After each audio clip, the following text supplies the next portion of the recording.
do have to have those concepts in line. You said endurance, patience, consistency, bro.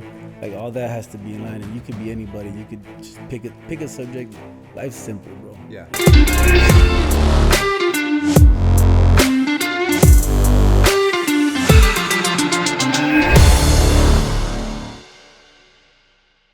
All right, guys, we're back for another episode of Defining Success with Matt Foster. I have one of my good friends, Valentin Horta here, owner of Barber Club, multiple location, apprentice program, husband, father, artist, wears a lot of hats, has a lot of titles. We've been friends since 2017. I've had a ton of respect for the work. All I've seen him do since we've known each other is grow. So I was really excited to sit down today and kind of dig in with him. I get the pleasure of talking to him every 2 weeks when I get my haircut. And, you know, you guys saw a little bit from the clip before that I got to enjoy that before we even started. So Val, thanks for making time today, man. No, thank you for having me, man. It's a pleasure. And it's pretty cool if somebody asks you to be in a podcast, right? So yeah. Appreciate it, man.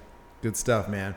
All right, so just to give everybody a little snapshot of where you are today, 2023, Valentin, business and personal, where are you at today? Sheesh, man. According to me, I'm right where I'm supposed to be. Not where I thought I'd be, but I'm where I'm supposed to be. I love that answer. Long time working and finally seeing some good results off of that. Yeah. So just to give everybody a scope of kind of like what your responsibilities look like.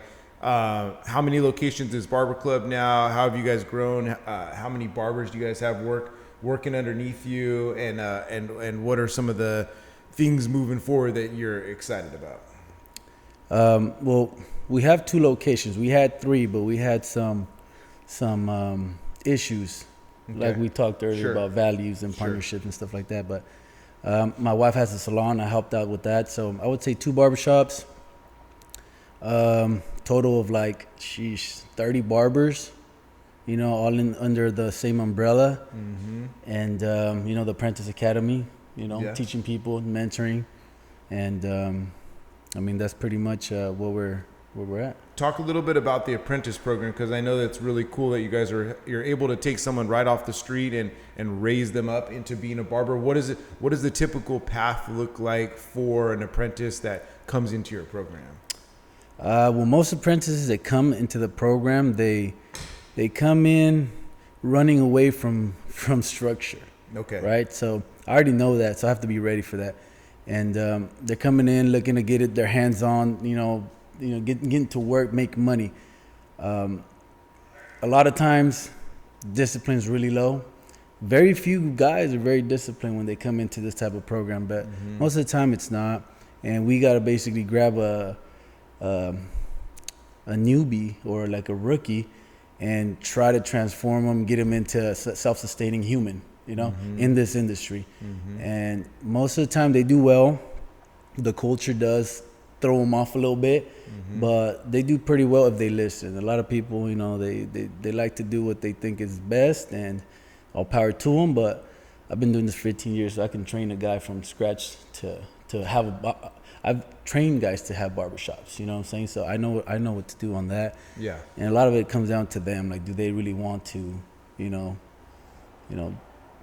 listen? It's really that. It's really simple. It's just listen. Yeah. It's kind of like a coach, right? If you actually listen to what your coach says and you actually get the results that you're looking for, it's like, this actually worked, right? And it comes from the testament that you are able to back it up, right?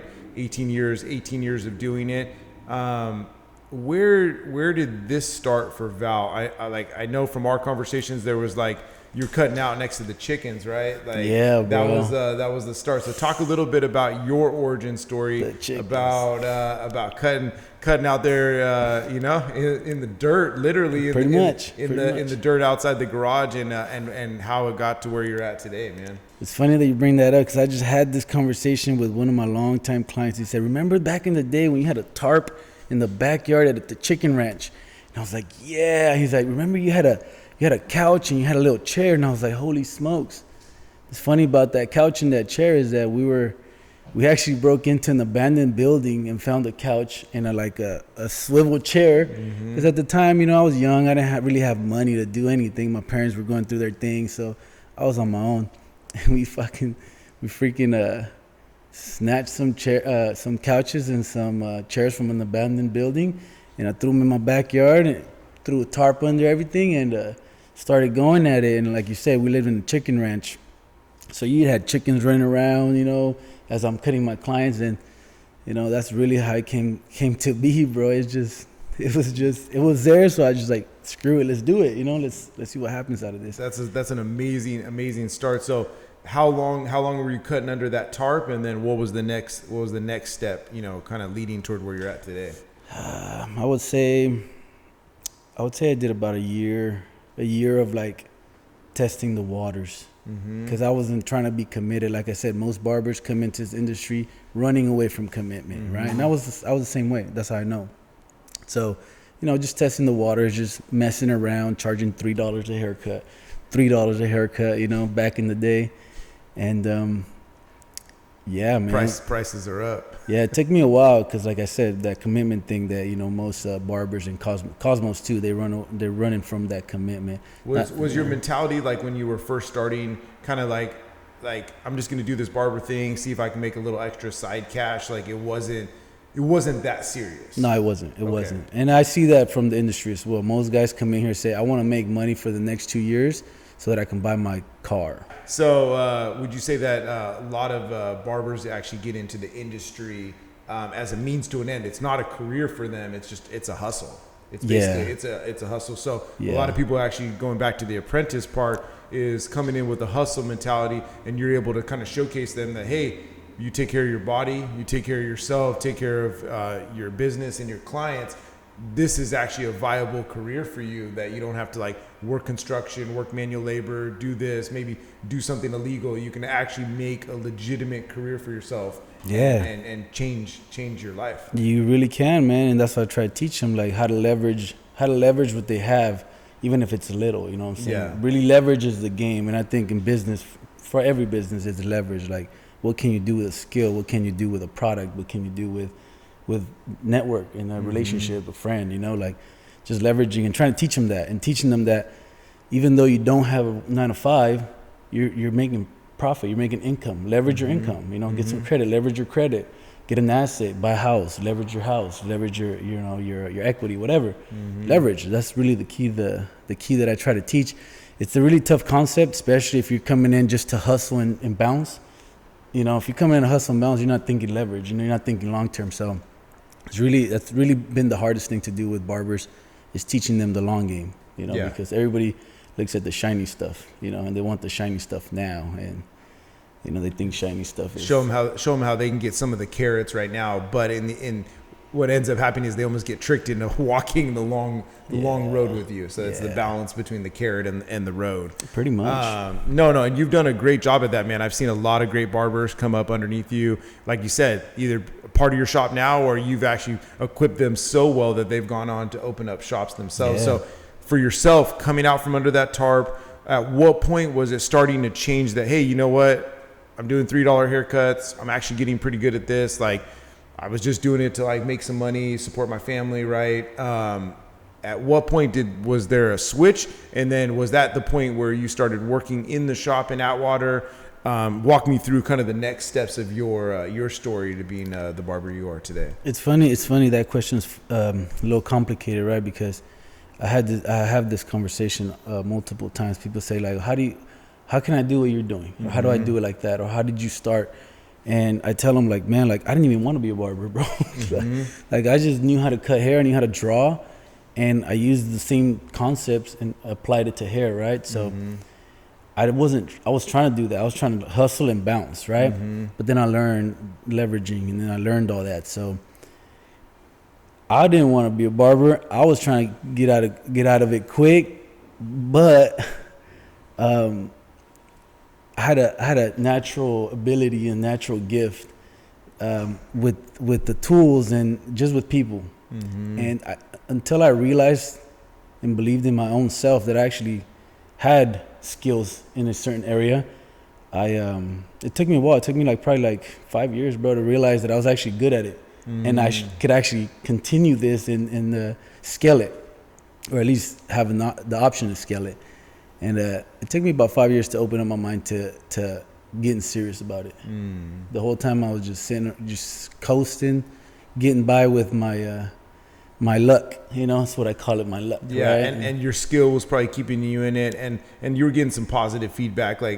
Even though it took 5 years to actually realize your self-belief, nothing keeps you in it for 5 years unless there's some feedback to you that it's working, that it's the money's coming in, the people are coming back, the customers are returning, and that you actually are good at it, because also there's only so many bad haircuts. If you give people bad haircuts all day, how many returning customers do you have? Exactly. So I did have that feedback where I was like, I struggled with insecurity probably my whole life. Not, I'm sure a lot of people do, but once I seen the pattern of hey, people actually like what you're doing, and they're coming back and paying you money for it, even though I thought it was easy, right? And I was like, nah, I'm not that good, and this ain't that valuable. People kept paying me, and I was like, it must be true. It must be true that I might have stumbled onto something. And I think I did, because now I look back from that first question you asked me, and I look back and I'm just like, holy smokes, good thing I did what I did, because I do have a result that I do want, and I did want. Yeah. And I'm very grateful for it. So yeah, talk a little bit about I think one of the benefits of, also, like you said, you came in with the mentality I don't really love cutting. I'm just doing this to do it. But over time, more and more like butts are in the seats, basically. More and more people of different influence from different walks of life are sitting in your seat, and they're actually molding you. You'll eventually turn around and mold them, but in the beginning, they're actually molding you. So in the 5 years kind of leading up to some self-realization that, hey, I'm actually pretty darn good at this. People like what I'm doing. I have value. I'm going to continue on this road. Talk about some of the concepts that you felt like shaped you, started kind of changing some of your opinion, because you're starting to get exposed to other people. And I think that's really important for a change, and that's why people get into masterminds. That's why people are part of groups and collectives, right? Because that exposure to stuff that you've never seen before can actually change your life. For real, straight up. So talk a little bit about how that's maybe just in total 18 years of doing this, people sitting in the chair. How has that changed Valentin for the better? I think that helped the most, bro, because I've seen people from the, and I would say from a financial standpoint, people at the bottom and people at the top, right? And one thing that I realized looking at all the whole spectrum of everybody is that it doesn't matter what you do. It doesn't matter what you're doing as a living, as long as it's safe and legal, right? But it doesn't matter what you're doing. It doesn't matter as long as you're creating income. If you got income, continue, and if you're sleeping well at night, continue, and if you're feeding yourself, continue, because I'm big into the Bible, so it talks about it hey man, if you're good at anything, you'll stand in front of kings. So it takes time to get in front of and to get good at anything. So it takes time to get in front of that situation, in front of that opportunity. I think that's what they were talking about, referring to an opportunity, right? The king. It takes time. It takes years to get in front of the king, right?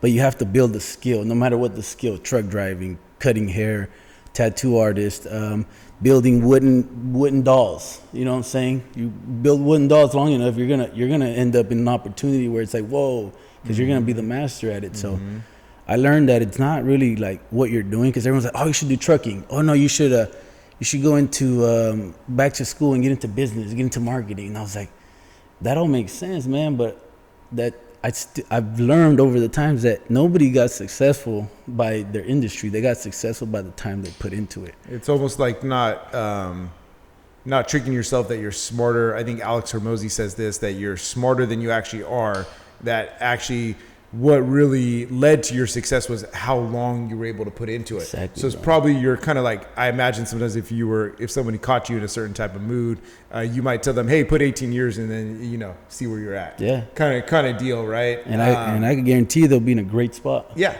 Great because spot. anybody doing something that's halfway good with some microscopic level of growth over any long period of time, like 15 to 20 years, they'll take over, bro. yeah, They'll take over. Yeah, and if you're not, then you possibly are. You have a self sabotage, and then there's some other stuff to work on from the inside, right? From a mental Some standpoint. internal stuff that's going on there. Yeah. No, so that's huge. And then I know what really gripped you when you were younger was soccer, right? So Yeah.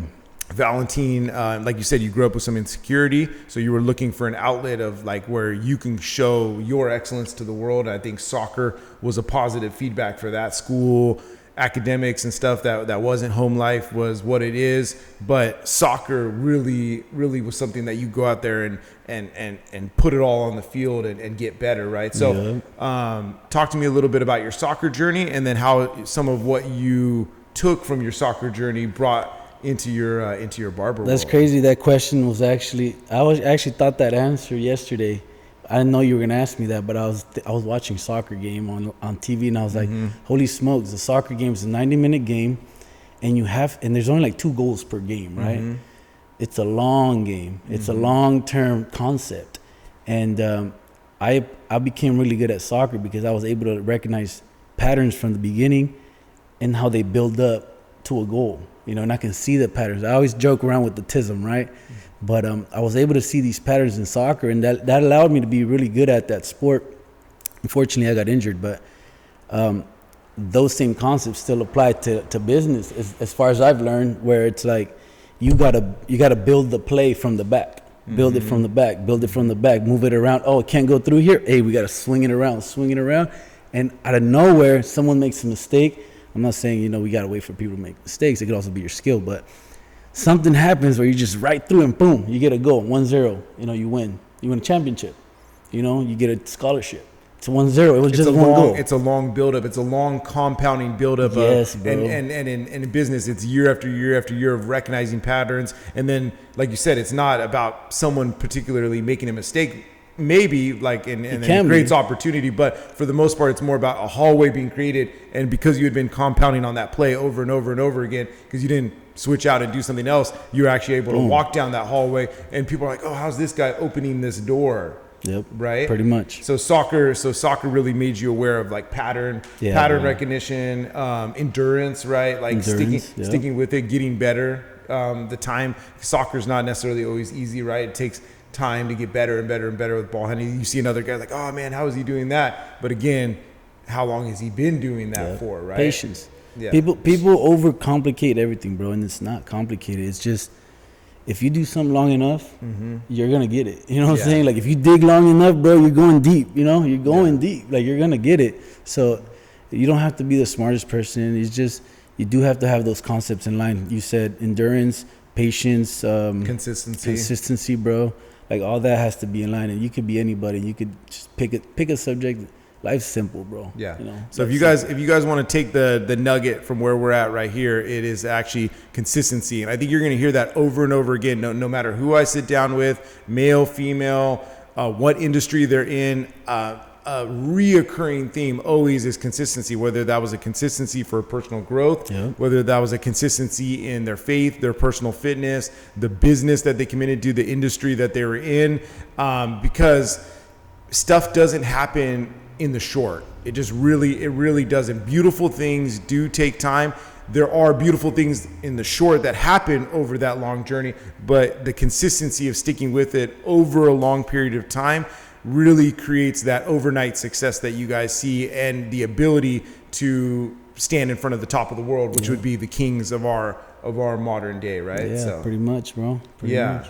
So where I'd like to take it from here is, I know as your journey is continuing on, you've been, a good dad, really have fed into your 3 kids. They're getting to a certain age, really loved on Sonia. Sonia is a big part of your success as well, kind of holding down the home, holding down also in the business with you, right? And so how has that been with your significant other? What have been some of the secrets to like successfully doing business and life together that you found, and how do you guys split things up to not piss each other off too much? I think me and her were a really good couple because of my lack of confidence and her over, I don't know what you call it, but she got faith, like belief in you or in herself and what she believes in. Like she was willing to die for, like, you know, the ketchup being red over being blue, you know, like, nah, it's red and I believe it's red. And like she's got this fucking drive of confidence, even though sometimes she's wrong. You know, I'm sorry, babe, sometimes you're wrong. She still has that same confidence, you know, over the same people and or the same concept or whatever she believes in. Like, it's unshakable, bro. And me, like, I don't know if it's my upbringing or what, but I'm a very shaky person. And her coming into my life, bro, she basically said, hey, no.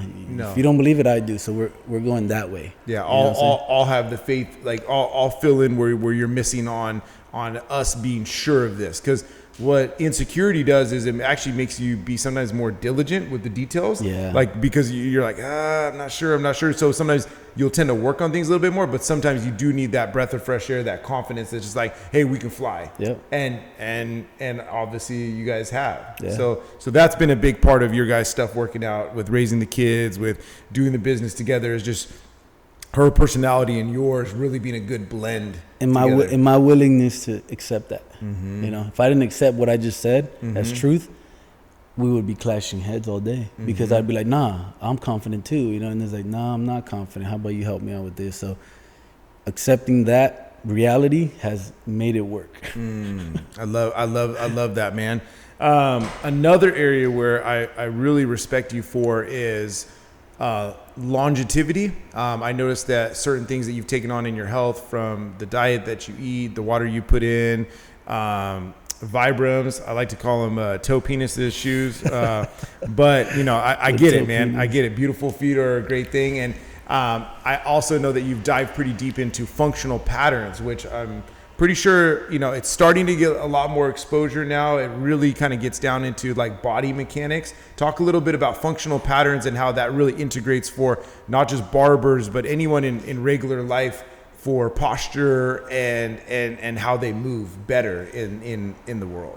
Well, functional patterns, as I can express it, would be efficiency and sustainability. Two words: efficiency and sustainability. If doing certain workouts aren't sustainable for the long run, and everything's about long term, bro. Like I want to live 120 years, right? Everything. If something could get me to 120, let's do it. If I figure it's going to break me down at 50, 40, it's probably not a good idea. So functional patterns, technically, it embodies efficiency, sustainability. If your body doesn't want to move a certain way, functional patterns would be the type to say, don't move that way. Move according to your biology, right? And that, like I already mentioned the Bible one time, right? But I've read the Bible, and I'm into God. So when I went into this practice, very skeptical about any workout, any program, anything that charges people money for the service, right? And very skeptical. So I was like, all right, whatever, let's give it a shot. I learned that the process of functional patterns is basically what the process of what the Bible teaches. And it's break down your ego and do things right. Build correctly, but break yourself down, because you might not be who you think you are. You might not be as athletic as you think you are. And I soon found that out quick. That I wasn't as athletic as I thought I was. When you start poking at different muscles on you, like showcasing your weaknesses, and real quick showing like how easily like your body actually could fall apart. And how many shortcuts I'm actually taking, and why am I taking these shortcuts in my body? They're probably shortcuts in my brain, because it's also your body's a reflection of your thought process, right? However your brain patterns travel is how your nervous system is going to travel as well through the body, and you're going to create, you know, defensive postures, aggressive postures. You know, you're gonna create all kinds of stuff. You know, very different attitudes for different postures. And I soon realized that, and It just made sense, bro. It just biomechanics and functional patterns just really changed my life. And it's not even it wasn't even that. It was just a physical representation of nature, physical representation of the spiritual realm, or the Bible, what I would call it. So as outside, so within, kind of like that. And it's basically a physical representation of life. What were some of the things that you worked on with Martin when you first got in with him? What were some of the posture stuff from all the years of the barbering, and just even when it gets a little deeper, it's even like emotional trauma.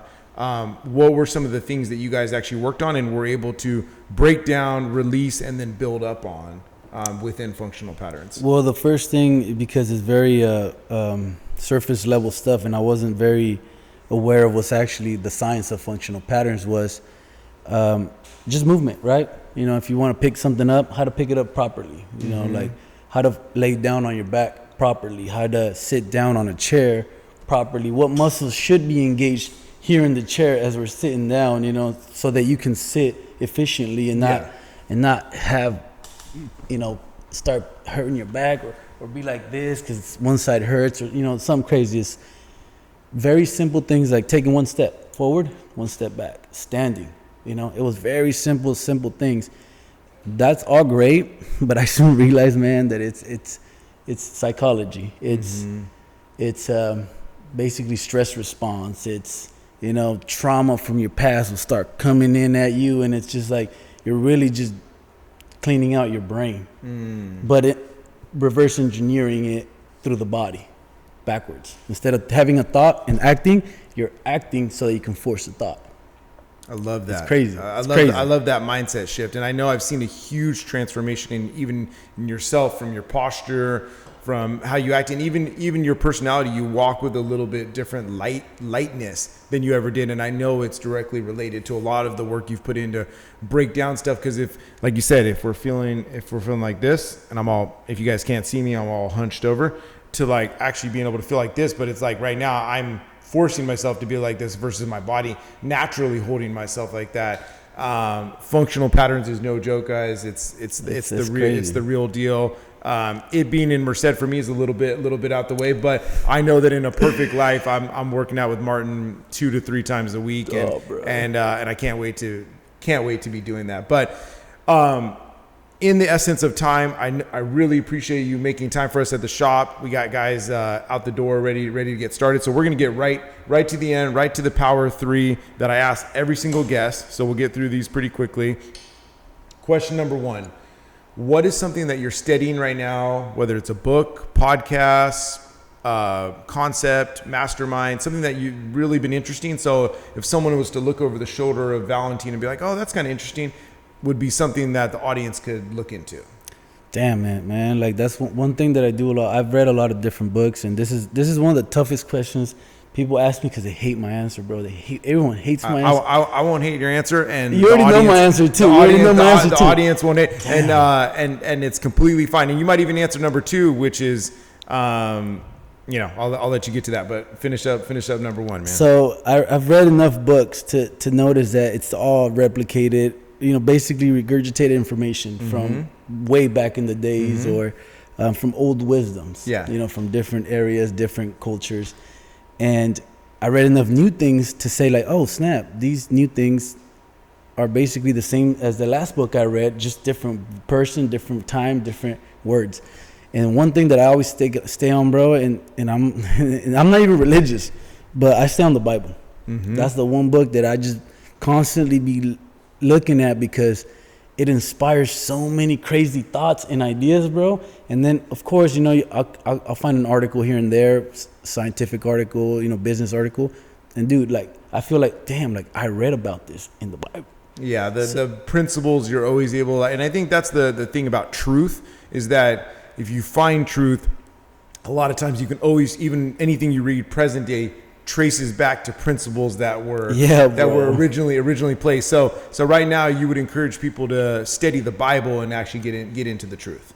I would say if you're not religious, it's a book. I would say if you're not into the Bible, find an old wisdom book, some ancient text, something from back in the day, because those guys laid it down simply, bro. They just said, do this like this because of this. Yeah. And it wasn't, there was no crazy subcategories of anything. It was just simple stuff, and it's relatable. It's relatable to today, especially if you're seeking for more answers. You're gonna find them, and without getting spiritual or anything like that, it's core information, foundational information that that we should all have. Anything ancient that's lasted this long and is still being circulated and still being read, like you said, whether you believe in the Bible to be truth or a book or any other book to be ancient wisdom or truth,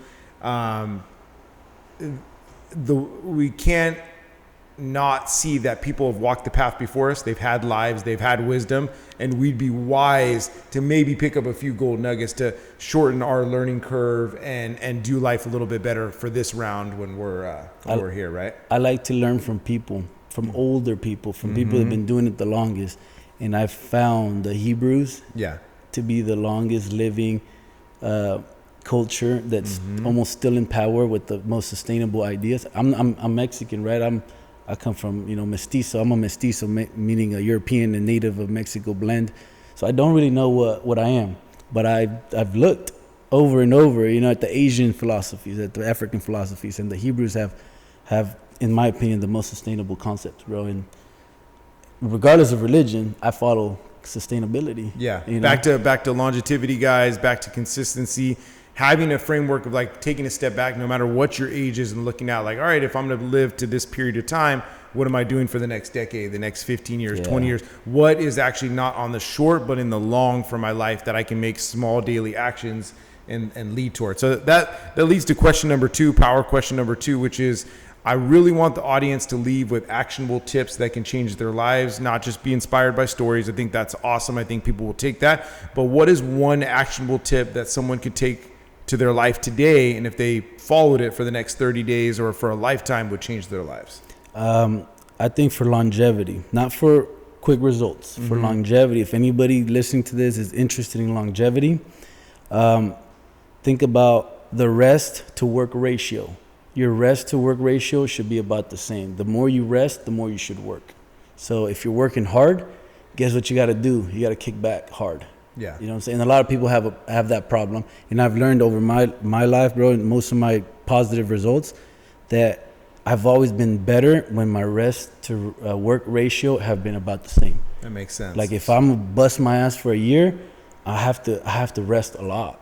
Like you have to rest a lot. Prioritize recovery, guys. I think that's the testament of previous athlete and even a current athlete. Being an entrepreneur is the life of an athlete, whether you're taking it on physical or not. It only helps to actually prioritize your recovery. That way, on the days that you do work, you can go even harder and be more efficient with your time. Yep, exactly, bro. So that's number 2. Number 3, I've never seen any other podcast ask this question so far, so I'm trying to be the first with this question, which is, I believe that amazing people run with other amazing people. I believe we're all 1 degree away from each other. So for every person that I interview on the podcast, I'm asking them for a recommendation.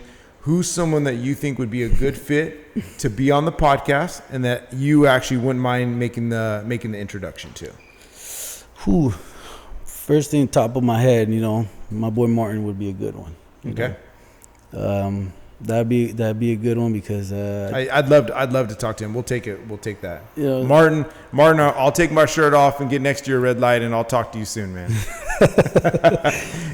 He'd probably be a good one, bro, because he's how my daughter goes to functional patterns, bro. It's pretty much